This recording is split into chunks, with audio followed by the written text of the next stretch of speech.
தமிழ்நாட்டில் கொலை, கொள்ளை, பாலியல் வன்கொடுமை நடக்காத நாளில்லை என்று அதிமுக பொதுச் செயலாளர் எடப்பாடி பழனிசாமி குற்றம் சாட்டியுள்ளார். பெரம்பலூர் அருகே கவுல்பாளையத்தில் தேசிய ஜனநாயக கூட்டணி வேட்பாளர்களை ஆதரித்து எடப்பாடி பழனிசாமி தேர்தல் பிரச்சாரம் செய்தார். அப்போது பேசிய அவர், விலைவாசி உயர்வால் ஏழை எளிய மக்கள் பாதிக்கப்படுவது குறித்து திமுக அரசுக்கு எந்தவித கவலையும் இல்லை என்று தெரிவித்தார்.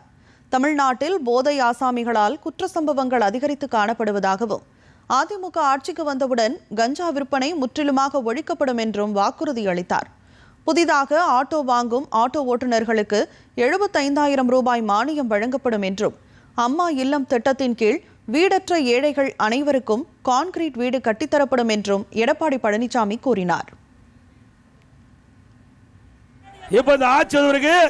மின் கட்டணம் 67% உயர்ந்தாச்சு. நகராட்சியில கடைக்கு 150% வரி, வருஷம் 6% உயர்த்தப்படும். வீட்டுக்கு 100% வரி உயர்வு, வருஷம் 6% உயர்வு. குடிநீருக்கு வரி உயர்வு, குப்பைக்கு வரி. இப்படி மக்கள் மீது வரி சுமத்த காரணத்தால மக்கள் கடும் சோதனையில் தத்தளிக்கக்கூடிய நிலை இந்த ஆட்சியிலே பார்க்கப்படுகிறது என்பதை